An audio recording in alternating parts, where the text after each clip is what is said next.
Bom dia, irmãos. Bom dia. Que a paz esteja com todos. Amém. Esse tema, a masculinidade cristã, ele já foi, como ele bem lembrou, né, foi debatido, foi estudado no Nordeste. E ele nasceu tendo em vista um clamor das mulheres, tanto as casadas como também as mães, em virtude de que as irmãs nos seus seminários, nos seus encontros, elas sempre estudavam, né, entre muitos temas, como ser boas mães, como ser boas esposas, como ser boas mulheres. E os homens, nos seus encontros, nos seus seminários, nos seus estudos, também estudavam como ser bons pais, bons maridos, como ser bons companheiros no lar, não é isso? Bom, na verdade nem tanto. O que os homens estudavam na verdade era a doutrina, a teologia bíblica, assuntos espirituais, assuntos ligados realmente diretamente à prática da igreja. E elas perguntavam, por que também não se estuda? Como também ser bons homens no lar? Né? E esse tema vem justamente ter essa relevância na vida do homem. Né? Além das doutrinas que nós estudamos, mas como ser realmente o homem do lar. Como ter uma atitude fiel. Tem sido percebido que muitos homens, eles em casa, são um pouco diferentes do que são na igreja. Eu já ouvi até uma história que aconteceu, não foi na igreja de Cristo, mas foi uma coisa interessante. Estavam os irmãos na igreja, estava a comunidade da Assembleia reunida, e chegou um caminhão de mudança. E começou a colocar sofá, televisão, armário, máquina de lavar, colocar tudo na igreja. E ninguém entendeu e foram ver o que estava acontecendo, e a mulher desceu e disse, olha, é o seguinte, nós agora vamos morar aqui. Nós agora vamos morar aqui. Porque aqui ele é um homem bom. Aqui ele é excelente. Aqui ele sorri para todo mundo. Aqui ele trata bem todo mundo. Aqui ele é maravilhoso. Então é aqui que ele vai morar. E ele ficou surpreso, né? E também envergonhado, porque era verdade. Era verdade. E muitas vezes tem sido também a nossa realidade. Nossa realidade. Né? Então esse tema vem exatamente, visa, né, o nosso aperfeiçoamento. E acredite que as irmãs estão muito alegres que nós vamos voltar melhores. Graças a Deus. A síndrome de Adão.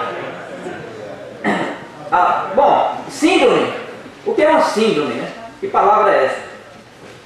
É um determinado sinal característico que é transmitido de geração em geração.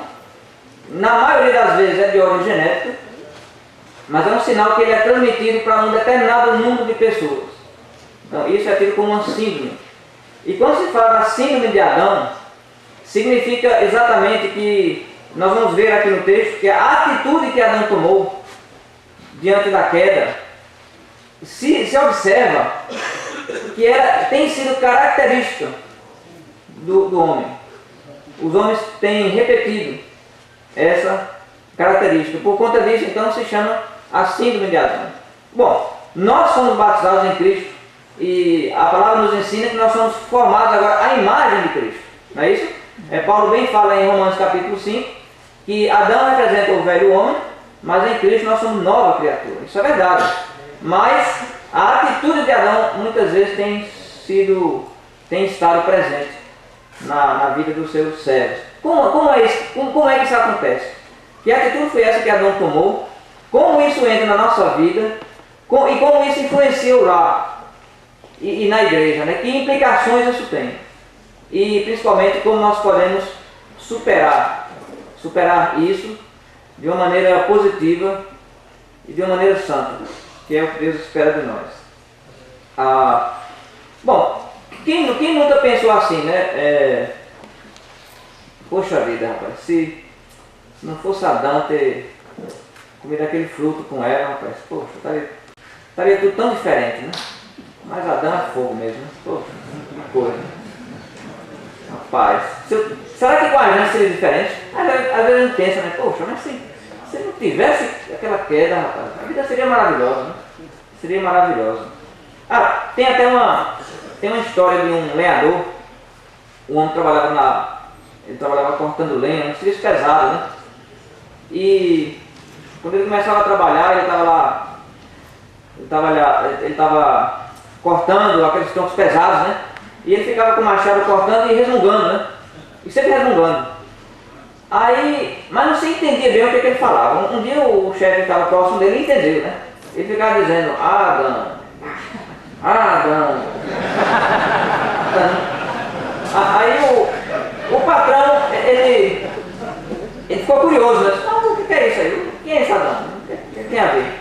E foi até ele e numa oportunidade ele disse, olha, você aqui é um bom funcionário, trabalha bem, mas o pessoal notou você resmungando, eu fui ver o que era, você fica se queixando aí de Adão. Quem é Adão? O que é? O seu pai? É um parente seu? Ele não entendia a Bíblia, né? Então ele disse, não, Adão foi o primeiro homem que Deus criou. O que acontece é o seguinte, porque se Adão não tivesse pecado, eu não estaria aqui cortando essa lenha, não estaria aqui nessa situação, a gente estaria numa situação muito melhor. Ele falou isso pro chefe, né? Então o chefe disse, tá certo. Aí levou ele para a casa dele, aliás, para uma das casas dele, ele era rico, né? Levou para uma das mansões e ele foi um dia conhecer a casa do chefe e ficou encantado. Era uma mansão e tinha piscina, né? Tinha uma piscina externa e tinha uma piscina dentro da casa, né? Toda iluminada, era uma coisa realmente impressionante. E num dado momento o chefe chegou para ele e disse, olha, nós vamos fazer aqui o seguinte, a partir de hoje, essa casa é sua. Disse o quê? É verdade, a casa é sua. Ela está aqui, ó, o documento aqui, passei do seu nome, você agora mora aqui e pode desfrutar de tudo à vontade. Tem aqui os empregados, eles agora recebem as suas ordens, entende? Você não se preocupe com as despesas da casa, isso aí já está tudo providenciado, você aqui vai morar e aproveite, né? Dessa nova vida agora que eu estou lhe dando. Você foi promovido, parabéns. Mas um detalhe, só um detalhe. Ali na sala de estar tem uma caixinha ali, tem uma caixa fechada.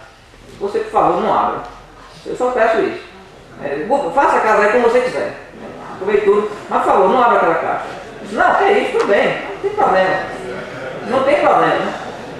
Então foi bem o primeiro dia, o segundo dia, o terceiro dia, ele sempre passando, sempre olhando, mas começa aquela curiosidade, né? O que é que tem aí dentro? Não pode abrir. Será que é? E o tempo foi passando, e finalmente aquela curiosidade, né? O que será que tem aí dentro? E um dia realmente ele não conseguiu. Um dia ele não conseguiu. Ele estava só em casa, ele disse, pai, eu vou ver o que tem dentro. Ele foi, abriu. Quando ele abre, né? Quebra um lacre, o lacre quebra, não tinha nem como ele colocar e dizer, não mexi, né? Partiu o lacre e não tinha nada dentro da caixa, não tinha nada. Mas aí o patrão chegou e disse, olha, lamento, mas você acabou de perder a sua casa, você vai voltar a partir dele novamente. Entendeu? Você perdeu tudo porque você desobedeceu a hora que eu lhe dei, não era para ter aberto. Você ia morar aqui à vontade, agora você volta para o seu trabalho. Ele volta, né, e ele continuou resmungando, né? Só que agora ele resmungava o nome dele, né? Não era o nome de Adão, né? O nome dele era Sam, ele fazia, Sam, né? Ou seja, é uma história que mostra que, na verdade, a atitude do homem, em certos fatores ligados à criação, é a mesma. Talvez se você estivesse lá, talvez tivesse acontecido a mesma coisa. Talvez não tivesse sido diferente essa história. Vamos abrir a palavra no livro de Gênesis, vamos observar como exatamente as coisas aconteceram. Nós já lemos, acredito, várias vezes. É sempre bom reler. E alguns aspectos, alguns atos que Adão vai tomar, a gente nota que é característico do homem. Gênesis capítulo 3.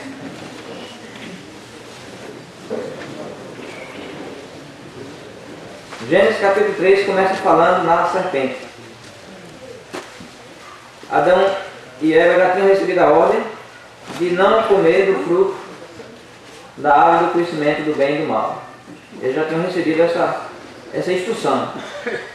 E alguém vai entrar na história, agora um novo personagem entra na história e agora vai questionar isso. Por quê? Por quê? Aliás, é uma coisa que muitas vezes acontece na igreja. Nós temos as coisas simples, como Jesus ensinou, como está escrito. Nós temos isso. Mas você sabe que isso acontece muitas vezes? Alguns irmãos começam, mas por quê? Sim, a Bíblia fala, mas por quê? Por que isso? E sempre que entra nessa linha, corre o risco das coisas mudarem muito. E infelizmente isso é uma coisa que tem acontecido. E na criação, aqui o personagem, a serpente, ela vai questionar. Aqui conta o versículo 1, mas a serpente, mais sagaz que todos os animais selváticos, que o Senhor Deus tinha feito, disse à mulher: é assim que Deus disse, não comereis da árvore, de toda a árvore do jardim? Respondeu-lhe a mulher: do fruto das árvores do jardim podemos comer, mas do fruto da árvore que está no meio do jardim, disse Deus: dela não comereis, nem tocareis nele, para que não morrais. Então a serpente disse à mulher: é certo que não morrereis, porque Deus sabe que no dia em que dela comerdes, se vos abrirão os olhos, e como Deus, sereis conhecedores do bem e do mal. Então a serpente ofereceu agora uma nova possibilidade. Vendo a mulher que a árvore era boa para se comer, agradável aos olhos e árvore desejável para dar entendimento, tomou-lhe do fruto e comeu, e deu também ao marido, e ele comeu. Abriram-se então os olhos de ambos, e percebendo que estavam nus, puseram folhas de figueira e fizeram cintas para si. Quando ouviram a voz do Senhor Deus, que andava no jardim, pela viração do dia, esconderam-se da presença do Senhor Deus, o homem e sua mulher, por entre as árvores do jardim. E chamou o Senhor Deus ao homem e lhe perguntou: onde estás? Ele aparece e diz: ouvi a tua voz no jardim e, porque estava nu, tive medo e me escondi. Perguntou-lhe Deus: quem te fez saber que estavas nu? Comeste da árvore de que te ordenei que não comeste? Então disse o homem: a mulher que me deste por esposa, ela me deu da árvore e eu comi. Irmãos, vamos observar com atenção a atitude de Adão em três pontos. Primeiramente, o autor do próprio livro, O Silêncio de Adão, ele levanta um ponto interessante. Ele acredita que Adão estava presente no momento em que estava havendo o diálogo com a serpente. Eu não sei se o texto ele é bem incisivo nisso, mas o fato é que, se estava presente, Adão ele não reage, ele não fala, ele não diz nada, ele apenas observa e ele não fala nada. Em seguida, ele participa, porque após a mulher comer do fruto, ela imediatamente dá a Adão. Então dá a entender que ele estava presente. Ou seja, o silêncio, o ser calado, o estar calado, tem sido uma coisa realmente típica do homem. E acaba se guardando coisas. Acaba se guardando coisas que não são para serem guardadas. Uma segunda atitude que Adão tomou foi de se esconder. Ele tentou fugir. Ele sabia que tinha errado. Ele sabia que estava errado. Mas, diante da presença de Deus, a primeira coisa que ele tenta fazer é não assumir aquela culpa. Mas como se esconder de Deus? Impossível. O Salmo mesmo diz que Deus está, Deus é tudo, habita em todas as partes, não há como fugir. Ele entendeu que não tinha como fugir. Talvez tenha sido uma atitude repentina, uma tentativa de algo que ele entendeu que era impossível. E ele, então, se apresenta a Deus. E essa fuga que também o homem tem demonstrado na sua vida, na igreja, na sua vida familiar. Então, muitas vezes, ao invés de se enfrentar os problemas, o homem tem preferido se desviar deles, evitá-los. E se consegue fazer isso por um bom tempo, mas não se consegue fazer isso por todo o tempo. Não se consegue. Você pode desviar a primeira vez, a segunda vez, a terceira vez, mas finalmente aquilo vai estar diante, e talvez de uma maneira muito mais complicada para ser resolvida. Então o homem precisa aprender e ter a coragem de enfrentar logo cedo os problemas, às vezes quando eles estão nascendo. Porque depois que aquela planta nasce e cresce, os problemas realmente às vezes ficam muito mais difíceis de serem solucionados. Adão não conseguiu fugir e eu, você, nós também não vamos conseguir fugir de coisas que podem estar guardadas, sabe? Pode estar lá no fundo da mala, pode estar guardado lá, mas são coisas que você vai ter que resolver, não tem como. Então, quanto mais cedo, melhor. E Adão vai e se apresenta diante de Deus. E agora a terceira atitude que ele toma é exatamente essa, como foi falado. Ele não assume. Ele não assume. Ele joga para a mulher. Talvez até para Deus, né? Porque ele diz, ó Senhor, a mulher que tu fizeste. Né? Mas ele coloca na mulher agora a culpa.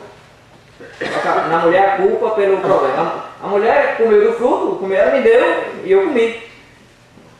E Deus então vai até a mulher também faz a mesma coisa, joga para a serpente. E a serpente não tinha para quem jogar também. Então ela acaba também assumindo a culpa, mas nós sabemos muito bem que o problema não era a serpente. O problema realmente era quem entrou na serpente, que era Satanás. Essa atitude de transferência de responsabilidade também tem estado muito presente no homem, em nós. Ou seja, por que aconteceu? Por que foi que isso aconteceu? Bom, isso aconteceu, se não tivesse acontecido aquilo, se não tivesse sido aquilo outro, se não fosse fulano, se não fosse cicrano, isso não é esse ponto. Isso não teria sido assim. E quando, muitas vezes, na verdade, a culpa é nossa mesmo. Somos nós que causamos tudo aquilo. É fácil encontrar alguém para a gente poder desviar a atenção e jogar, talvez até bata a culpa, né? Mas, talvez é chegado o momento da nossa reflexão e entender que muitas vezes somos nós culpados, sabe? Muitas vezes somos nós que estamos causando todo o empecilho que às vezes causa tantos dissabores. E como isso afeta a nossa vida, né? Como isso afeta a família sente muito isso. A família às vezes sente muito isso. O homem muitas vezes tem que tomar uma atitude de frente do lar. É onde Deus coloca ele, né? Tem que estar na frente. E a mulher tem segurança nisso. Mas muitas vezes ele prefere desviar, né? Ou joga para a mulher, às vezes joga para os filhos. E a família, eu acredito que na igreja, com toda certeza, dentro da igreja, a família do homem é a parte que mais tem sofrido. Quando o homem ele repete essas atitudes, exatamente como Adão fez no dia da queda. Na Bíblia nós encontramos também alguns homens de Deus que agiram de maneira semelhante. Eu vou citar dois exemplos, um exemplo negativo e um exemplo positivo. Um exemplo negativo, todos nós conhecemos aquela história de quando Moisés ele está diante do monte e ele vai receber a lei de Deus, e o povo de Israel lá embaixo está sob a liderança de Arão. E eles constroem aquele ídolo, né? O bezerro. E o Moisés volta e ele pergunta a Arão, mas Arão, o que é isso? E o que é que Arão diz? Diz, bom, juntou brinco, pulseira, juntou ouro, botou aí e saiu esse bezerro. Saiu o bezerro. Moisés podia ter dito, é mesmo Arão, mas que mágico, como é que você faz isso? Mas não foi assim, na verdade não foi assim. E Arão, ele exatamente é o que ele faz, né? Ele joga a responsabilidade em todo o povo, mas era ele que estava na liderança. A culpa ali, ele teve uma grande implicação em tudo aquilo que aconteceu. E sabe o que eu acho? Eu acho até que, tempos depois, o próprio Arão ele deveria ter muita tristeza de não ter agido naquela hora com a firmeza que ele deveria ter agido. Sabe? Eu acredito que se a gente pudesse ter conversado com o Arão, um tempo depois ele iria dizer isso. Ele iria dizer, olha, naquele dia eu fracassei, como homem, como líder. E por conta desse meu fracasso, muito prejuízo trouxe para muitas pessoas e para o povo. E é exatamente isso, irmãos. Se você se cala, se você se omite, quando é a sua vez de agir, muitas consequências vão acontecer. Para a sua família e muitas vezes para a igreja. Porque naquele momento era para alguém ter feito alguma coisa. E quem era para ter feito, não fez. Preferiu, talvez, jogar para diante. Mas não se joga problemas dessa natureza para diante. Não se joga. Existem bombas que elas estouram de qualquer maneira. E os homens que estão à frente é que tem que desativá-las. E Arão é um exemplo, na verdade, negativo, mas por que ele continua na direção junto com Moisés. Eu acredito que ele deve ter tido uma atitude de profundo arrependimento, exatamente, um profundo arrependimento. E certamente isso serviu como experiência para outros problemas que ocorreram. E você nota depois que ele está bem mais fortalecido, ele está bem mais presente. Um exemplo positivo nós temos em Davi. Davi é tido como um homem consagrado por Deus, ungido por Deus. E ele teve um momento também da sua queda. Ele caiu gravemente no pecado de adultério e também de assassinato. Mas um dia Natan chegou diante dele e expôs toda a verdade. Fez ele ver que na verdade ele estava totalmente desviado. Ele estava totalmente fora do caminho de Deus.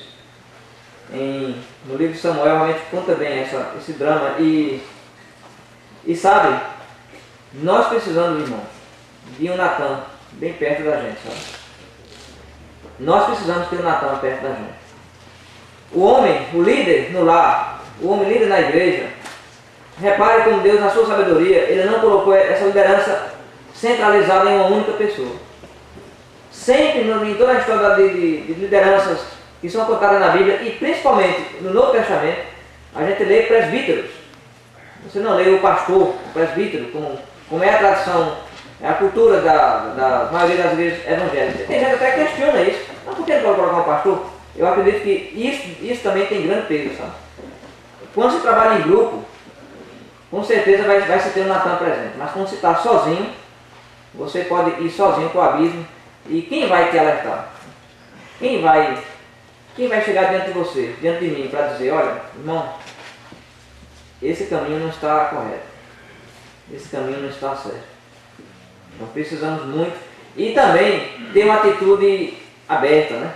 Nós temos que ser pessoas abertas para receber a crítica, para receber essa orientação quando ela vier. Precisamos estar abertos para isso. Não podemos ser aquela pessoa, jamais, podemos ser aquele tipo de homem que os irmãos chegam assim e dizem, olha, tem que falar com ele. Aí eu disse, eu não, vai tu. Vai você. Aí quem vai falar com ele então? Não sei, eu não vou. Você não está tendo problema, então você vai e fala. Você vai e fala. Tem um problema aí, não tem? Tem um problema. O homem, ele é forte, ele fala, ele tem aquela firmeza, ele fala, né, com muita convicção. E ninguém tem coragem de chegar para ele. Será que Natan também teve esse problema dentro da vida? Não sei, talvez teve. Talvez o próprio Natan tenha pensado, eu acho que o texto mostra de alguma maneira isso. O Natan tenha pensado, rapaz, que encrenca que eu estou agora. Como é que eu vou falar isso para Davi? Mas é de Deus. Isso é bíblico. É a palavra de Deus, tem que ser falada. E tem que ser o mesmo. E Natan não procura ninguém, ele vai e fala.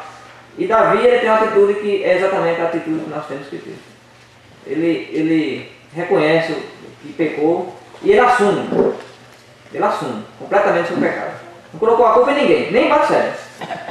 Ele poderia até ter dito, ó Senhor, mas também Senhor, estava eu a passear lá no pátio do meu palácio e aquela mulher, Deus, estava lá, com pouca roupa, tomando banho, e dava para eu ver, meu Deus, olha, Senhor, faz com que as mulheres que tomem banho, mas de maneira, muda esse local de banho, está lá, muda o local, né? Ele poderia ter usado tantos argumentos dessa natureza, né? Mas não.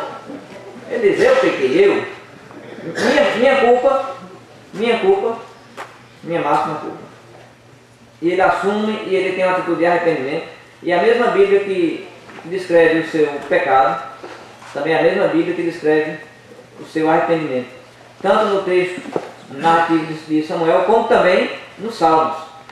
E a atitude de Davi, na verdade, é isso, irmão. Nós temos que assumir as nossas falhas e não ter medo, né? O problema é que o homem tem medo disso. Ele acha que ele vai ficar fraco. Mas rapaz, já pensou? Meus filhos querem pensar? E aqueles irmãos, os irmãos, o que é que vão dizer? Não é que eu vou dizer que eu estou errado. Não, vamos fazer o seguinte, diga que isso aí aconteceu por conta disso, daquilo. Não pode ser assim. Então, eu acredito que é o contrário, né? Nós sabemos que é o contrário. A Bíblia mostra que é o contrário. Se você quer ser forte, inabalável, a atitude é de reconhecer os erros. E quando se faz isso, assume sua nobreza maravilhosa, irmãos, diante de Deus, diante da Irmandade. Até a confiança pode ser maior, porque nota-se que é alguém realmente sincero, não é aquele tipo do super-homem, né? Ele não entra na cabine telefônica, nem coloca uma capa, nem sai voando. Ele é um homem realmente que reconhece os seus erros, e quando se faz isso, você vai perceber que os irmãos vão confiar mais em você. Eles não vão ficar decepcionados com você. Ao contrário, eles vão confiar mais em você.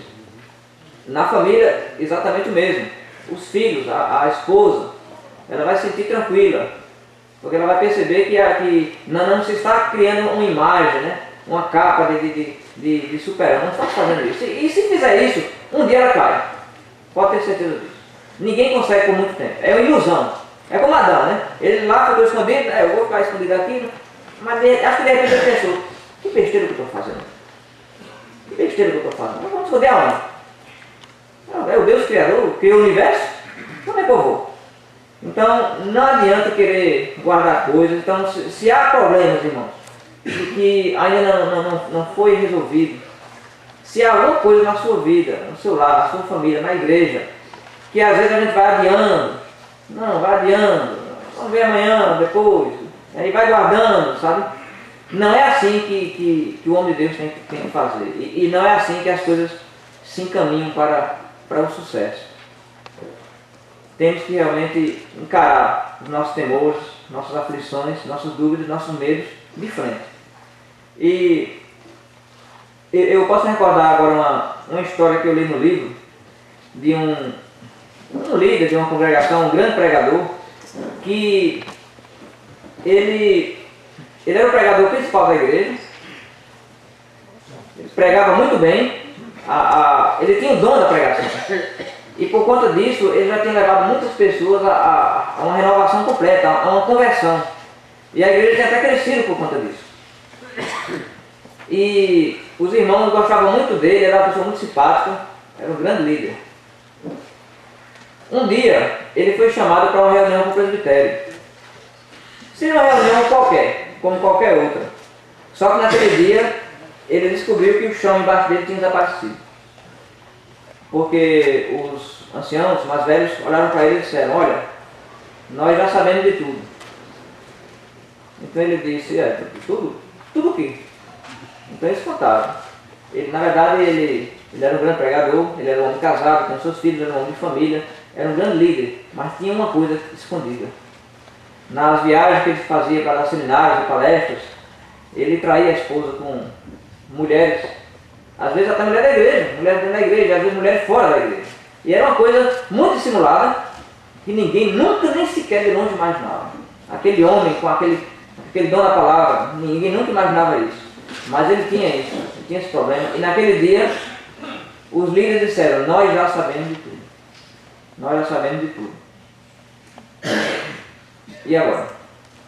Bom, cabia a ele agora, não tinha como negar, as evidências já eram bastante claras. Então ele chora bastante, ele chora muito amargamente e ele reconhece que realmente ele ia lutando com isso e sozinho e tinha deixado isso seguir, mas chegou um momento que a casa caiu. E a coisa já tem tomado proporções, né, muito além do que se esperava. E as pessoas já sabiam, pessoas dentro da igreja já sabiam, pessoas fora da igreja já sabiam. E ele teve que... E como é que se faz no caso desse? O que é que se faz no caso desse? Um líder da igreja, envolvido num pecado dessa natureza. Bom, o que os líderes disseram foi o seguinte, olha, primeiro nós queremos saber se você se arrepende, ou se você vai realmente continuar com esse pecado. Ele disse que estava arrependido. Ele disse que estava arrependido, que sabia que isso não era certo e que ele não ia fazer mais. Bom, dizer que está arrependido, eu também digo, você também diz. A gente fala que está arrependido. Mas uma vez João Batista falou, mostrai-me então frutos dignos de arrependimento. Tem que mostrar os frutos, não é só dizer que está arrependido. Tem uma família agora, você tem que satisfação a dar. Tem uma igreja de quase 300 membros, você tem satisfação a dar. Então agora nós vamos na sua casa. E ele teve que ter coragem, não tinha o que fazer. E ele foi. E entraram no carro, pararam de frente à casa dele e preferiram chamar a esposa. Não acharam bom ir porque os filhos estavam lá, não seria bom. A esposa não entendeu, não entendeu o que estava acontecendo, estava lá o carro na frente, o ancião veio e chamou ela para ir lá, para conversar algo. Quando ela entra, eles estão no carro, ele está lá e ele, né, ele aos prantos confessa a ela que na verdade ele não era aquilo que aparentava ser. Eu acredito que aquela mulher, ela teve um choque tremendo. Teve um choque tremendo. E eu acredito que muitas mulheres não queriam mais nunca vê-lo na frente. Mas ela tinha a família, ela tinha os filhos, e ela amava ele. Ela amava. E você sabe uma coisa, quando se ama, se dá uma segunda chance. Muitas vezes se dá uma segunda chance, porque a confiança às vezes pode ser recuperada. A confiança pode ser perdida? Pode. Eu posso perder a confiança no irmão, o irmão pode perder a confiança em mim, você pode perder a confiança em alguém? Pode. Mas essa confiança pode ser recuperada. Se não fosse assim, a gente estaria aqui. A gente não estaria na igreja. Deus nos sustenta a cada dia, a sua misericórdia, nos renovando a confiança em nós. Não é verdade? E aquela mulher, ela decide dar uma chance a ele. Ela decide apoiar ele. Ela decide apoiar ele. E a partir daí eles tomaram a decisão de fazer o comunicado à igreja. E foi pedido que no domingo os irmãos fizessem o possível para não faltar. E o importante é a vida seria dado. E naquele dia os irmãos atenderam e a reunião estava cheia. E os irmãos estranharam, porque ele era o pregador, mas naquele dia ele não pregou. Ele estava sentado com sua família na frente. E eu acredito que ele deve ter passado ali um momento difícil, porque ele sabia que agora ele ia ter que assumir aquilo que ele vinha guardando. E já no final do culto ele foi chamado. E diante da assembleia presente, como está aqui, ele teve que tirar a máscara e contar toda a verdade diante de uma igreja que ficou pasmada, sem acreditar no que estava ouvindo. E fez um silêncio. Fez um silêncio. Mas ele realmente estava... Ele não queria ir embora. Ele não queria deixar a família, ele não queria deixar a igreja. O que ficou presente ali é que era um homem que estava lutando. O problema é que ele estava sozinho, irmãos. E estava guardando. Mas ele não queria aquilo. E a partir daí o pastor passou a fazer um trabalho para recuperar aquele homem. Mas uma coisa é certa. A partir daquele momento ele não tinha condições nenhuma de estar no ministério. Não tinha condições. Não é que ele ia expulsar ele da igreja. Ele estava arrependido. E ele iria mostrar isso através de atitudes. Mas ele não tinha condições de ele continuar no ministério. Ele é afastado do ministério. E em virtude das consequências, achou-se até por bem de afastá-lo também da congregação, mas não expulsar da igreja. Ele foi para um trabalho de recuperação e ajudou a conseguir um emprego para ele. Ele começou a trabalhar, isso é a história real. E deu-se um tempo, um período de tempo, para que os frutos nascessem, né? Os frutos têm que nascer. E mais ou menos depois de um ano, ele estava bem, a família junto dele, né? A esposa do lado dele. E depois de um ano ele pede permissão para retornar ao ministério, para retornar para pregar, para trabalhar para a igreja. Preferiram ainda dar mais uns 6 meses. E foi dado mais 6 meses. E após isso ele foi trazido de volta, mas ele foi indicado para trabalhar com outra igreja. Ele não ficou mais naquela igreja. Ele foi para uma outra igreja. E a outra igreja tinha o direito de saber, não é isso?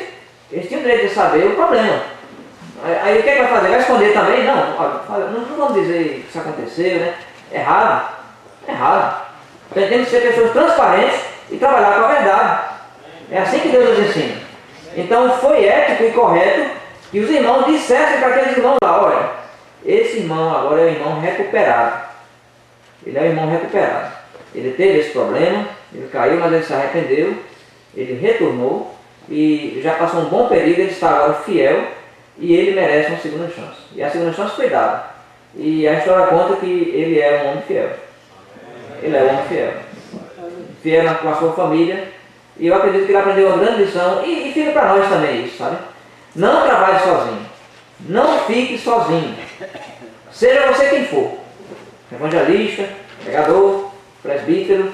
Você precisa ter um Natan, você precisa de um Arão, você precisa ter, se Elias tinha Eliseu, você precisa, Paulo viajou com Barnabé, Paulo tem Barnabé. Olha, a Bíblia parece que nos mostra isso, sabe? Você precisa de alguém para você poder compartilhar os seus problemas. Não se pode fazer isso para todo mundo, a gente sabe disso. Tem particularidades na nossa vida e você não pode chegar assim e jogar para qualquer irmão. O irmão não aguenta aquilo, ele vai cair também. Né? Mas existe alguém que Deus coloca na nossa vida que é a pessoa certa para você poder compartilhar seus problemas. Deus não nos deixa sós em momento nenhum. Irmãos, Jesus é um exemplo do tipo de homem que nós precisamos ser. Jesus, ele tomou uma decisão de ir até Jerusalém. Mas não era como das outras vezes. Não era ir para lá, vir para a Páscoa, né, e voltar para o seu trabalho, não. Era uma ida sem volta. No sentido físico, era uma ida sem volta. E Jesus encarou aquela jornada. Ele seguiu o rumo a Jerusalém. E você nota que os apóstolos, o povo ninguém imaginava aquilo. Os apóstolos nem imaginavam aquilo. Não imaginavam. Jesus falou para eles: olha, o filho do homem vai ser entregue, vai ser. Mas parece que aquilo não entrava na cabeça deles. Jesus fala, sei lá, seria uma figura que Jesus está dizendo? Seria figurativo? Mas Jesus enfrentou, irmão, e carregou aquela cruz, para que a gente hoje pudesse estar aqui com as almas lavadas pelo sangue dele, graças a Deus. Agora, a vez também é nossa. Irmãos, eu sei que para nós é difícil. Essa questão de Adão, a questão do homem, não é fácil. Dizer que é fácil é mentira, não é fácil. É difícil. Mas, como Jesus disse, pegue a sua cruz e me siga. Ou seja, tem que encarar as nossas fraquezas de frente. Não ter medo.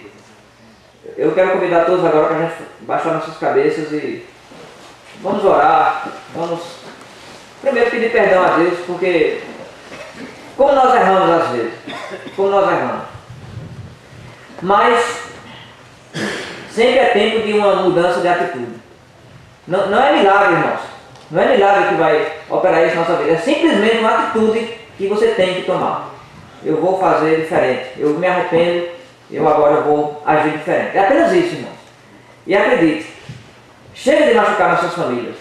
Chega de machucar nossos filhos, nossas esposas, irmãos, com o nosso estilo duro, impecável, de super-homem. Chega. A mulher não aguenta isso. Precisamos de uma palavra de conforto, de carinho em nosso lar. E que jamais aconteça dos móveis de nossa casa chegarem no prédio da igreja. Que jamais isso aconteça. Muito pelo contrário, né? Que a nossa família sinta. Que a nossa família sinta em casa que realmente o homem, esse homem que é a imagem de Adão, ele é transformado em Jesus. Ele é transformado em Cristo Jesus. Então ele não é a imagem de Adão, ele é a imagem de Cristo. Vamos orar. Senhor, perdão, Senhor. Temos errado tantas vezes, mas nós reconhecemos, ó Pai, que as nossas fraquezas não são para serem escondidas. Perdão, Senhor, se nós vemos tentando manipular ou embromar isso, Senhor, de alguma maneira. E Deus eterno, nos dá a coragem, a força, a determinação que nós precisamos, Senhor. Não para passar uma imagem de homem forte, mas para poder compartilhar, Senhor, com aqueles servos que Tu muitas vezes coloca diante de nós.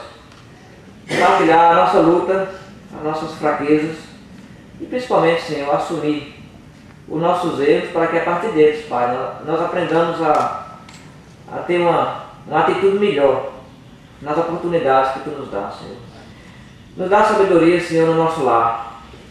Temos tantos desafios, Senhor, em nossa casa. E Tu sabes, Pai, muitas vezes dos grandes desafios que nós temos pela frente, Senhor, com a nossa família, com nossos filhos. Nos dá sabedoria, Senhor, para agirmos em determinados problemas, Senhor, que muitas vezes estão diante de nós, Senhor. Nos ajuda, Pai, para que possamos fazer como Tu farias, Senhor. E diante da congregação, ó Deus, nós possamos ser pessoas abertas e sinceras. E principalmente, Pai, que possamos entender que é uma mentira quando se diz que não se pode confiar em ninguém. Isso não é verdade, Senhor. É o inimigo que fala isso. Com certeza existem pessoas confiáveis. Nós podemos abrir nosso coração. Nos dá sabedoria também, Senhor, para podermos compartilhar isso com as pessoas certas. Aqueles servos que realmente vão poder nos ajudar. E não nos deixe, Senhor, que não possamos ficar sozinhos, ó Deus. Que possamos buscar alguém e caminhar lado a lado, Senhor, para poder ajudar os irmãos, para poder ajudar a igreja a serem também transformados, Senhor, todos juntos à tua imagem. Pai amado, nós te agradecemos por tudo. Obrigado, Pai, por estarmos aqui. Que esse encontro, Senhor, que essas palestras sirvam para melhorar o homem que nós somos em casa e na igreja. A tua bênção, Pai, para todos os santos aqui presentes, no santo nome de Jesus. Amém. Amém. Obrigado, irmãos. Pai,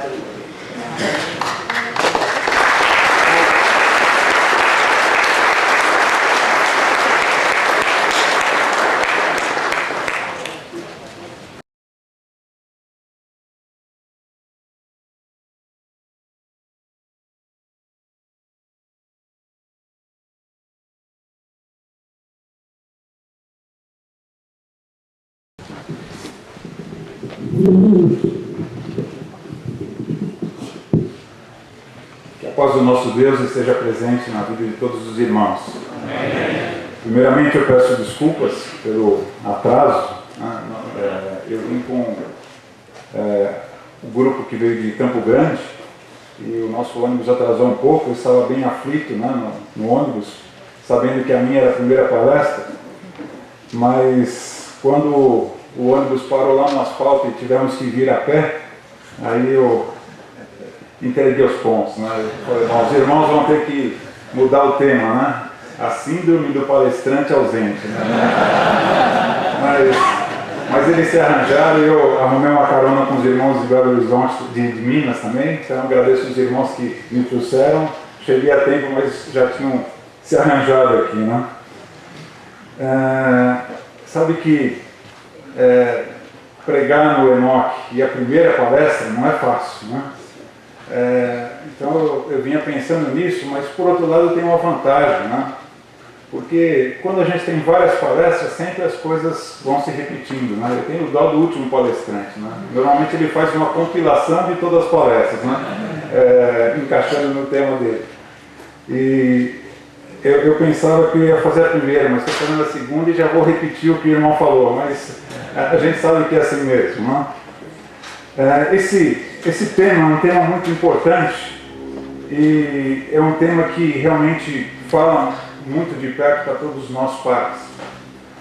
Eu tenho um trabalho secular e antigamente eu trabalhava lá perto de Bauru, mas há 2 anos e meio eu saí desse emprego e fui para São Paulo numa consultoria e eu fui para a área de projetos, então tenho viajado muito e tenho tido a oportunidade de estar com os irmãos lá de Salvador, né? Eu tive um bom período lá na região de Salvador, foi muito bom estar com os irmãos, conhecer várias congregações de lá, mas por outro lado é tão difícil a gente ficar longe da família, longe da igreja, nem todos os fins de semana eu voltava para casa, e quando eu recebi esse tema para pregar no Enoque, eu levei um susto, né? Eu falei, puxa, é a primeira vez que eu sou convidado para fazer uma palestra citando o meu mau exemplo, né? Porque é difícil, né? A gente, sabendo da responsabilidade, não estando ausente. E eu conversei com os irmãos, né? Eu falei, olha, mas você sabe da minha situação, né? E eles falaram, não, nós sabemos, né? E pelo menos foram as palavras deles, né? Nós sabemos a sua situação e nós sabemos que você hoje pode sair, né, e ficar viajando pelo trabalho que você fez até agora. Poxa, depois disso eu espero que realmente essas palavras sejam verdadeiras, mas eu agradeço muito aos irmãos pela oportunidade e por poder estar aqui falando sobre esse tema tão importante.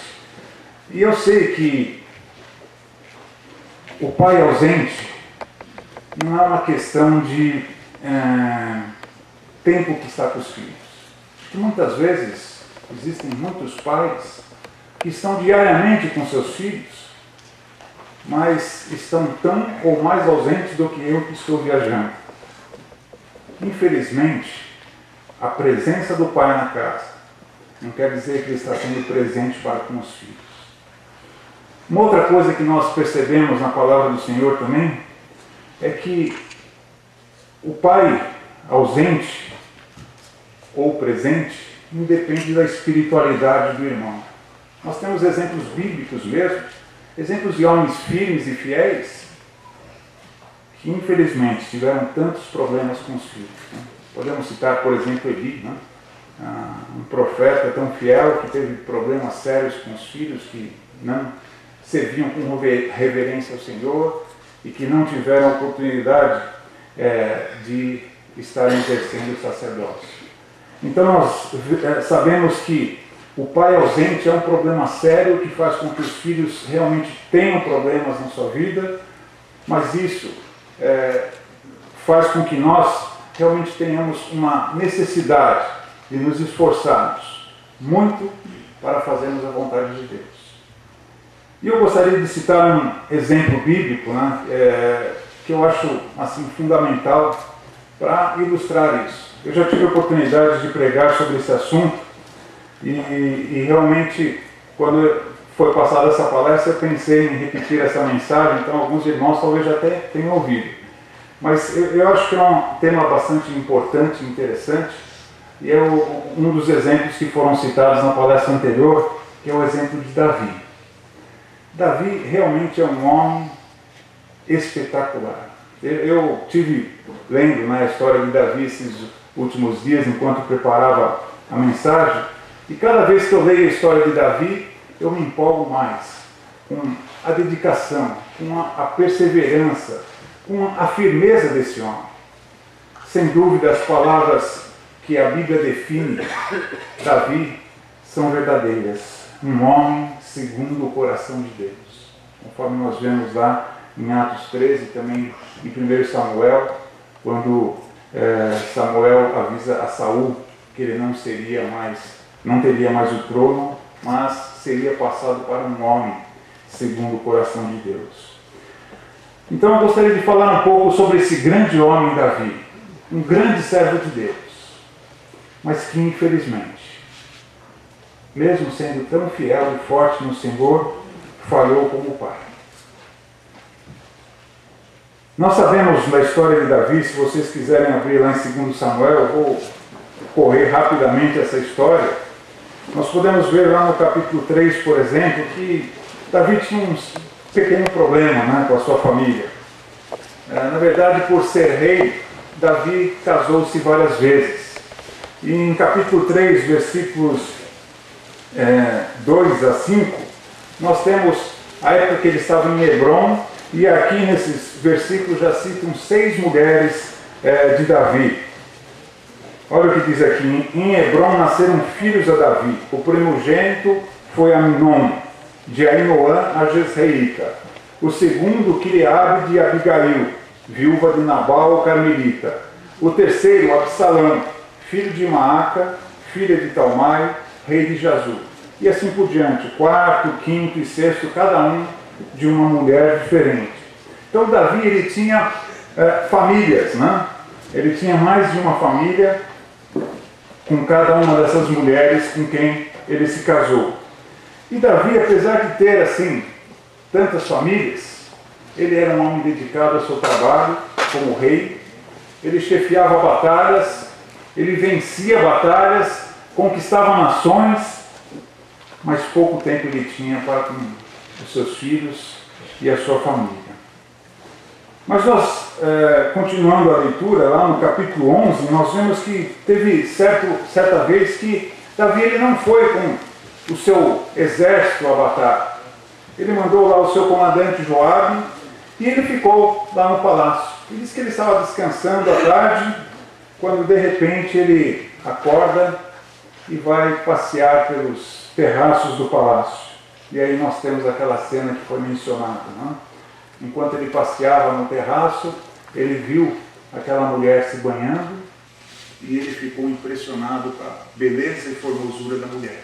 Perguntou lá para os seus homens quem era, e disseram que era Batseba, esposa de um dos seus homens, né, de um dos seus soldados. Então, Davi manda chamar aquela mulher, e nós sabemos da história. Davi, esse grande servo de Deus, adultera com Batseba. Mas, até aí, né, não parecia ser grande o problema. Mas logo chegou a notícia que Batseba estava grávida. E Davi se perturbou e falou, e agora, como resolver? Bom, vamos resolver, né? E aí o que ele faz? Ele manda chamar Urias lá da batalha, que ele não tinha ido. E ele, quando chega Urias, um dos seus oficiais, ele pergunta para Urias como é que está a batalha, pergunta como é que está caminhando as coisas. E aí depois que Urias dá o seu relato, ele fala, Urias, agora vai para sua casa, descansa, né? Pode gozar de um descanso. Que coisa! Davi estava tentando fazer com que Urias ficasse com a sua esposa, para que pensasse que o filho era dele. Mas Urias era um homem muito fiel, um servo real, um servo verdadeiro de Davi. E diz que Urias, ao sair da presença do rei, ele com seus homens se deitaram na frente do palácio. E ele não quis ir para sua casa. E aí logo avisaram o rei. O rei mandou chamar Urias e falou, mas como? Por que você não foi até a sua casa? Não aproveitou? Ficou com a sua mulher? E a resposta de Urias em 11:11 diz, respondeu Urias a Davi, a arca de Israel e Judá ficam em tendas. Joabe, meu senhor, e os seus servos, e os servos do meu senhor, estão acampados ao ar livre. E hei de eu entrar na minha casa, para comer, beber e para deitar com a minha mulher? Tão certo como tu vives e como vive a tua alma, não farei tal coisa. Que fidelidade. Mas infelizmente atrapalhou os planos de Davi. Então Davi fez mais uma tentativa. Olha, então fica alguns dias aqui. E convida Urias para um banquete, onde ele procura embebedar Urias, para ver se bêbado ele vai lá com sua mulher. Mas é impressionante. Nem bêbado ele foi se deitar com a sua mulher. Vendo que não tinha jeito, Davi, ele escreve uma carta para Joabe, manda pelas mãos do próprio Urias e pede que ele leve essa carta para Joabe. E nessa carta dizia para Joabe que colocasse Urias na frente da batalha, num lugar fraco, para que ele pudesse ser morto. Que coisa terrível. Joabe obedeceu prontamente o que Davi pediu e Urias foi morto. Junto com ele, alguns homens de Davi. Um pecado, outro pecado, e as coisas assim seguem. Batseba, quando soube da morte do marido, chorou muito, se lamentou, e depois Davi a tomou como esposa e tiveram seu filho. Tudo bem, tudo resolvido. Parece que sim, mas sabemos que não. O pecado, ele atormenta o homem de Deus. E quando nós somos fiéis a Deus, e nós caímos no pecado, isso realmente machuca o nosso coração, machuca a nossa vida. Nas palavras do próprio Davi, em Salmo 32, versículos 3 e 4, ele diz, enquanto calei os meus pecados, envelheceram os meus ossos pelos meus constantes gemidos todo dia, porque a tua mão pesava dia e noite sobre mim, e o meu vigor se tornou em sequidão de estio. Sim, o pecado, para aquele homem que é fiel a Deus, o atormenta. E Davi sentiu o peso da mão de Deus sobre a sua vida, por causa do pecado. Mas as coisas continuavam, o filho estava bem, mas aí aparece Natan, como disse o nosso irmão. E Natan lhe conta uma historinha, né, da ovelhinha, acho que muitos lembram da história, né? Um homem muito rico tinha uma grande quantidade de animais e ele tinha lá um servo que tinha uma única ovelhinha, que ele cuidava com todo carinho, que dava de comer na boca, que comia junto com seus filhos. Mas esse homem rico recebeu uma visita, e quando essa visita chegou, ele quis preparar um banquete, e ele fez o quê? Pegou a ovelhinha desse homem, em vez de pegar dos seus animais. Davi ficou irado, Davi ficou revoltado e falou: como pode um homem fazer tal coisa? E aí nós temos as palavras de Natã. Olha o que diz aqui, 2 Samuel 12, versículo 7. Então disse Natã a Davi: tu és o homem. Assim diz o Senhor, Deus de Israel: eu te ungi rei sobre Israel e te livrei das mãos de Saul. Dei-te a casa do teu senhor e as mulheres do teu senhor em teus braços. E também dei a casa de Israel e de Judá. E se isso fora pouco, eu teria crescido tais e tais coisas. Puxa, que cena. Às vezes eu fico pensando e olhando para Natã, olhando para Davi, falando: tu és o homem. Ou talvez Natã com os olhos cheios de lágrimas, falando: Davi, tu és o homem. Deus deu tudo para você. E se você quisesse mais, Deus daria mais. Mas você o que fez? Olha o versículo 9. Por que, pois, desprezaste a palavra do Senhor, fazendo o que era mal perante ele? A Urias, o heteu, feriste a espada, e a sua mulher tomasse por mulher, depois de o matar com a espada dos filhos de Amon. Sim, Davi tinha tudo, mas foi pegar lá do seu pequeno servo.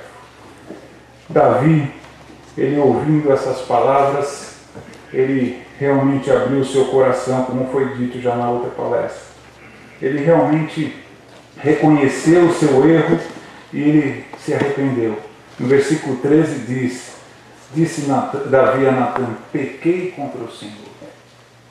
Nós temos alguns salmos que Davi escreveu sobre esse fato. E o principal deles, nós sabemos, é o Salmo 51. Seria bom depois nós lermos esse salmo, que mostra o arrependimento de Davi. O arrependimento sincero que ele teve por ter feito tamanha coisa contra Deus. Mas, ao Davi se declarar culpado perante Deus, Natã lhe disse: também o Senhor o perdoou o teu pecado. Você não vai morrer, mas existem consequências. E Davi colheu as consequências. Versículo 10 de 12 diz: agora, pois, não se apartará a espada jamais da tua casa, porquanto me desprezaste e tomaste a mulher de Urias, o heteu, para a sua mulher. Assim diz o Senhor: eis que da tua própria casa suscitarei o mal sobre ti, e tomarei tuas mulheres à própria vista, e as darei a teu próximo, o qual se deitará com elas em plena luz desse sol, porque tu o fizeste em oculto, mas eu farei isso perante todo Israel e perante o sol. Mais embaixo, versículo 14, ele ainda diz: mas posto que com isto deste motivo a que blasfemassem os inimigos do Senhor, também o teu filho que te nasceu morrerá. Coisas terríveis aconteceriam na vida de Davi. E nós poderíamos falar muito sobre o pecado e sobre a consequência do pecado. Sabemos que Davi fez muitas coisas erradas, mas o nosso foco hoje não é falar sobre o pecado, e sim falar sobre filhos. E nós vamos ver que nas consequências que Davi teve, desse erro cometido, ele teve muitos problemas com sua família. E ele falhou constantemente como pai. Aquela profecia sobre a morte do filho aconteceu imediatamente. Aquele nenê que tinha nascido de Batseba, ele adoeceu. Davi ficou durante uma semana jejuando e orando ao Senhor, mas depois de passar 7 dias a criança morreu. Os servos estavam desesperados porque ele não queria comer. E eles falaram assim, nós falamos que a criança morreu, o que vai acontecer? Mas Davi percebeu pelo murmúrio deles, e ele, ao saber disso, ele se levantou, se lavou, foi até o templo adorar ao Senhor, depois ele foi se alimentar. Mas as coisas não pararam por aí. Davi teve muitos problemas com os seus filhos. Nós podemos ver no capítulo 13, falar um pouco dos filhos de Davi. Nós citamos lá os filhos no capítulo 3. Absalão era um dos filhos mais belos de Davi. Absalão diz que ele tinha uma cabeleira invejável. Isso talvez para os reis, né, era alguma coisa importante, mas diz que ele tinha um cabelo tão belo, né, que ele cortava uma vez por ano. E quando ele cortava o cabelo, ele pesava. Acho que ninguém de nós fez isso, né? Mas o Absalão fazia, né? E diz que o peso do cabelo dele era por volta de 2 quilos. Né? Imaginem a cabeleira que ele tinha. E esse homem, né, tão belo, o Absalão, ele tinha uma irmã chamada Tamar, também muito bela. E Aminon, que era filho de outra mulher, filho de Davi, com outra mulher, ele começou a se enamorar de Tamar. Ele gostava muito de Tamar, mas ele sabia que não tinha como se aproximar dela sendo a sua meia-irmã. Ele não tinha como ter ela em seus braços. E ele começou a ficar mal, começou a emagrecer por causa dessa falta que ele tinha de Tamar. Até que ele encontrou com Jonadab, um primo dele, um homem muito sagaz. E diz que Jonadab, ao ver daquela aparência tão ruim, ele falou: o que está acontecendo? Ele falou: eu gosto tanto de Tamar, minha irmã de Absalão, mas eu não posso ter. Jonadab falou: por que você não deita aí na sua cama, se finge de doente, quando seu pai vir aqui, você fala para ele: olha, pede para Tamar vir aqui me servir. E quando ela vir, você aproveita dela. Aminon fez exatamente isso. Se fingiu de doente, Davi foi lá e ele pediu para que Tamar fosse preparar uns bolos para ele. Davi permitiu, Tamar foi lá e quando ia servir os bolos, ele pediu para todos sair. E pediu para a própria Tamar o servir. E quando ela fez isso, ele agarrou aquela moça e a forçou, por mais que ela procurasse falar com ele para não fazer aquilo. E infelizmente ele violentou a sua própria irmã.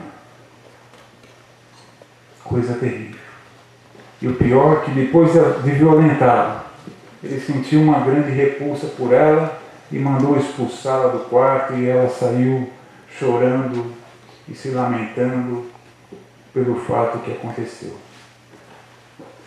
Absalão ficou tremendamente revoltado com seu irmão e Davi ficou muito irado. Diz aqui no versículo 21, capítulo 13, versículo 21, ouvindo o rei Davi todas essas coisas, muito se lhe acendeu a ira. Sabe, quando eu li a primeira vez esse trecho, eu voltei e li de novo. Eu falei: acho que está faltando um pedaço aqui nas escrituras, e é impressionante, mas nós não vemos Davi falar nada com Aminon. Nós não vemos Davi indo consolar a sua filha Tamar. Nós não vemos Davi reunindo seus filhos para tratar desse problema que aconteceu dentro da sua casa.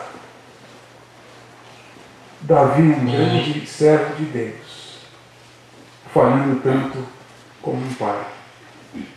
Mas infelizmente Davi não fez nada. E eu fico pensando: mas por que Davi não repreendeu Aminon? Talvez a única explicação é que ele cometera o mesmo erro que ele cometeu pouco tempo atrás. Talvez Davi não sentiu forças de repreender o seu filho, que adulterou como ele havia feito. Pais, nós precisamos agir, estar ausentes. Nós não podemos permitir que nada faça com que nós não cumpramos o nosso papel. Mas Absalão, ele ficou muito revoltado com o irmão. E 2 anos se passaram essa revolta dentro de Absalão. Até que certo dia nós lemos na Bíblia, aí no capítulo 13, que Absalão faz uma grande festa, convidando os seus irmãos. E Absalão fez questão que Aminon fosse também. E quando Aminon estava lá na festa, ele embebeda o seu irmão e ele pede para os seus homens para matar Aminon. Que coisa terrível. Mas Aminon foi morto pelo seu próprio irmão. Absalão, sabendo de tal coisa que ele fez, ele fugiu da presença de Davi e ele foi e ficou longe durante 3 anos. Davi chorou muito, ficou muito triste com o fato acontecido, uma filha violentada, um filho morto e um filho fugitivo. Mas depois desses 3 anos, Absalão, Joabe, vendo que Davi estava já calmo com respeito a esse problema, ele convence Davi de trazer Absalão de volta para Jerusalém. E Davi falou, tá bom, ele pode vir, mas eu não quero vê-lo na minha presença. Absalão voltou, ficou mais 2 anos lá em Jerusalém sem ver a presença de Davi. E diz que depois desse tempo, ele ficou muito incomodado e ele fez com que Joabe o levasse até a presença do rei. E ele disse, olha, eu estou pronto para receber a punição que for necessária, mas eu não posso ficar mais aqui sem ver a presença do rei. E dessa forma, Joabe conseguiu trazer Absalão até a presença do rei. E quando Absalão chega à presença do rei, ele estava pronto para receber toda e qualquer punição. Diz aqui no capítulo 14, vou ler o último versículo do capítulo 14. Então Joabe foi ao rei e lhe disse, chamou o rei Absalão, e este se lhe apresentou, e inclinou-se sobre o rosto em terra diante do rei.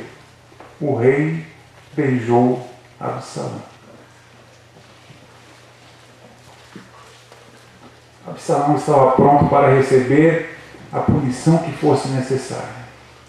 Ele estava consciente do seu erro e do problema que ele causara, mas recebeu só um beijo.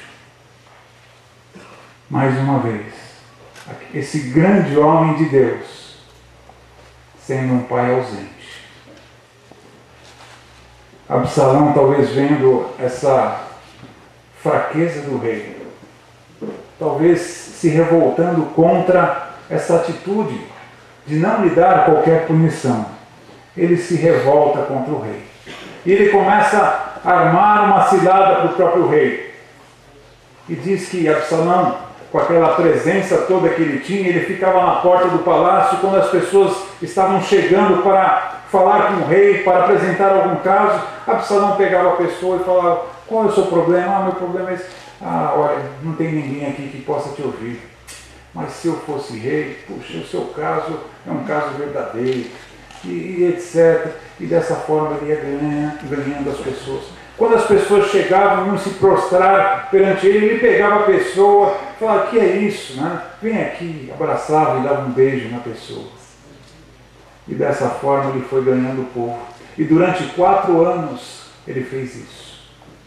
E depois de 4 anos, a Bíblia nos diz que Absalão, ele vai com os seus homens fiéis até Hebrom, e lá em Hebrom se declara rei. A notícia chegou para Davi, e Davi, quando ouviu a notícia, ele juntou suas coisas, então vamos embora daqui rápido, antes que Absalão volte para Jerusalém. Seus homens não entenderam muito, falando, olha, nós estamos aqui para fazer o que for necessário. Aqueles homens eram firmes, fiéis e prontos para qualquer tipo de situação. Mas Davi não queria ver o sangue de Israel derramado. E ele fugiu da presença de Absalão. E nós Vemos aí pela leitura no capítulo 15 que Davi deixou apenas 10 concubinas lá para cuidar do palácio, mas quando chegou Absalão, viu tudo aberto, tudo entregue, ele viu que a coisa ia ser mais fácil do que ele pensava.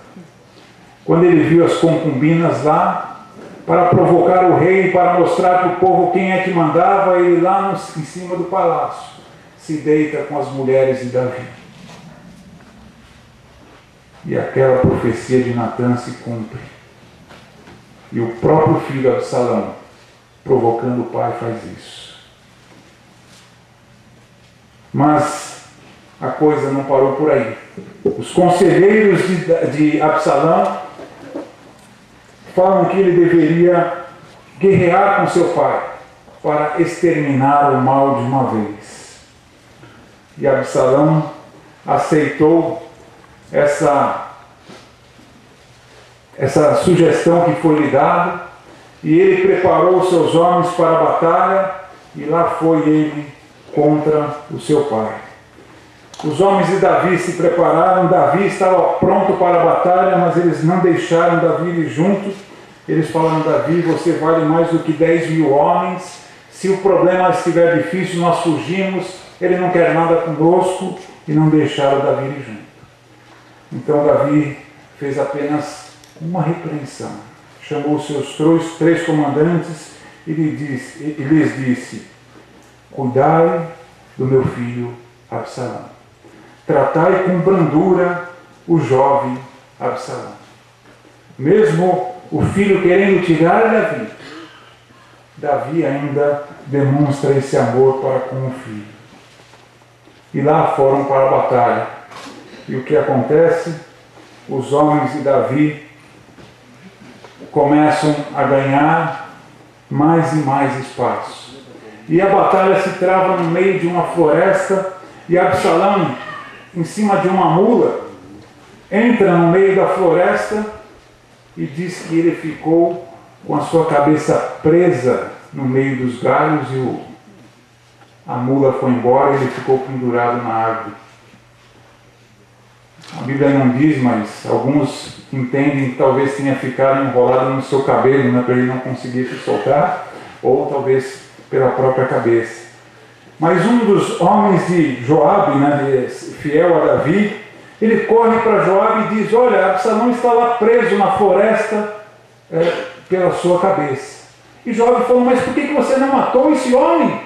Que eu te daria moedas. Olha, você poderia me dar quantas moedas você quisesse. Mas eu ouvi muito bem o que Davi falou, para cuidar do jovem Absalão. Ele falou: eu não vou perder tempo com você. Ele saiu correndo e pegou lanças e matou Absalão naquela situação. A notícia logo chegou a Davi, e Davi, mais uma vez, tem que passar por problemas. Os homens vão dar notícias e Davi não quer saber da batalha, não quer saber quem ganhou, não quer saber quantos homens morreram, mas ele pergunta: e o jovem Absalão? O primeiro mensageiro nem teve coragem de dizer, mas o segundo mensageiro que chegou, ele fala: o seu filho morreu. Ele está da forma que todos os seus inimigos deveriam estar.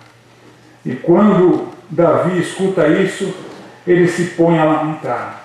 E ele chora pela morte do seu filho. Olha aqui no capítulo 18, final do versículo do capítulo 18. Olha o versículo 32, eu vou ler. Então disse o rei ao etíope, o segundo mensageiro: vai bem o jovem Absalão? Respondeu o etíope: sejam como ele, sejam como aquele os inimigos do rei, meu senhor, e todos os que se levantam contra ti para o mal. Então o rei, profundamente comovido, subiu à sala que estava por cima da porta e chorou, e andando dizia: meu filho Absalão, meu filho Absalão, quem me dera que eu morrera por ti, Absalão, meu filho, meu filho. Davi lamenta profundamente a morte de seu filho. No capítulo 19, os homens chegam da batalha, vitoriosos, e encontram o rei chorando. Davi é repreendido severamente por Joabe, que fala: mas como? Esses homens foram lá dar a sua vida em seu favor. E agora é morto o homem que queria te matar e você age dessa forma. E Davi teve que engolir o seu sofrimento para poder estar na presença dos homens. Como sofreu Davi? Sim, Davi sofreu muito como consequência dos pecados cometidos. Nós sabemos disso. Mas nós sabemos também que Davi, ele sofreu muito porque ele deixou de lado um ensino bíblico muito importante, que é ensinar os filhos no caminho do Senhor. Nós sabemos que a Bíblia nos alerta sobre a importância de nós, pais, estarmos agindo da forma correta perante os nossos filhos. E muitas vezes nós temos sido os pais ausentes. Mas se nós olharmos na palavra de Deus aqui em Deuteronômio, no capítulo 6, um trecho bastante conhecido da palavra de Deus que diz o seguinte, Deuteronômio capítulo 6, a partir do versículo 4. Ouve, Israel, o Senhor nosso Deus é o único Senhor. Amarás, pois, o Senhor teu Deus de todo o teu coração, de toda a tua alma, de toda a tua força. Essas palavras que hoje te ordeno estarão no teu coração. Tu as inculcarás a teus filhos e delas falarás assentado em tua casa e andando pelo caminho e ao deitar-te e ao levantar-te. Também as atarás como sinal na tua mão e te serão por frontal entre os olhos. E as escreverás nos umbrais da tua casa e nas tuas portas. Nós vemos nesse trecho, um trecho bastante importante na vida de Israel. O povo de Deus, ele estava prestes a entrar na terra prometida e eles recebem a seguinte orientação de Deus: ame a Deus acima de tudo, de todo o teu coração, de toda a tua alma, de toda a tua força. Essas palavras eu hoje te ordeno que estejam no seu coração. Tu as inculcarás a teus filhos, delas falarás assentado, andando pelo caminho, ao deitar-se, ao levantar-se, em todos os momentos, e seja pronto para testemunhar para os seus filhos. Nós vemos que na vida de Israel era fundamental o ensino para os filhos, para que eles pudessem ter uma vida boa nessa terra que eles estariam prontos para estar recebendo de Deus. E nós vemos nesse trecho, um trecho muito importante, para que nós possamos estar ensinando os nossos filhos em todos os momentos. Mas eu vejo aqui uma coisa muito importante, é que antes de falar sobre ensinar os filhos, ele falou que ame você a Deus, acima de todas as coisas.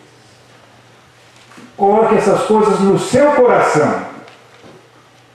E aí sim, você deve inculcar isso nos seus filhos, você deve falar disso de dia e de noite. Sim, irmãos, nós temos essa responsabilidade perante Deus e perante os nossos filhos. Nós temos que ter Deus nos nossos corações. E Deus deve estar tão dentro de nossos corações que nós devemos estar levando isso para os nossos filhos, para que eles sejam o mesmo. Um provérbio bastante conhecido é Provérbios 22:6. Ensina a criança no caminho que deve andar e quando for velho não se desviará dele. Isso é uma outra verdade, que nós pais devemos estar cientes, que nós devemos ensinar aos nossos filhos desde criança, para que eles não se desviem quando forem velhos. Nós precisamos realmente ter Deus no nosso coração e transmitir isso para os nossos filhos. Certa vez eu li que nós nunca conseguiremos fazer nada através de nós, se não acontecer primeiro dentro de nós. Precisamos ser para fazer. Que nós possamos realmente ser verdadeiros servos, para que nós possamos assim estar levando isso para os nossos filhos. Eu tenho um exemplo na minha própria família. Os meus pais, eles tiveram 8 filhos. Dos 8 filhos, um deles deu um pouco mais de trabalho. Teve um pouco de problemas, eu era pequeno na época, né? Era bem jovem, mas teve problemas do exército, problemas com amizades. E eu lembro, há quase 35 anos, quando eu fui me batizar, que junto comigo foi o meu irmão e a sua namorada na época. Foi uma grande alegria para toda a família, porque os meus pais sentiam muito, né, de não ter esse meu irmão indo para a igreja. E esse meu irmão, ele está fiel até hoje, lá no 9 de julho, é o Sérgio, que está aqui hoje também. Ele já foi presbítero durante algum tempo em Franca. Mas sabe que o que mais me deixa assim alegre é que certa vez ele me falou isso, acho que talvez ele nem lembre, mas ele disse que ele tem certeza que hoje ele está na igreja por causa da disciplina e do ensino que recebeu dos meus pais. E eu dou glória a Deus por isso. Porque nós temos na palavra que nós devemos ensinar a criança no caminho que deve andar, para que quando for velho não se desvie dele. Tem um outro exemplo não tão bom, de outro irmão meu, que talvez muitos conheçam, o Eduardo, que algum tempo atrás se separou da esposa e infelizmente afastou o caminho do Senhor. Ele que em 78 esteve comigo, com Álvaro, com o Tenor, estudando a Bíblia no Instituto, pregava na 9 de julho, ele se afastou do caminho.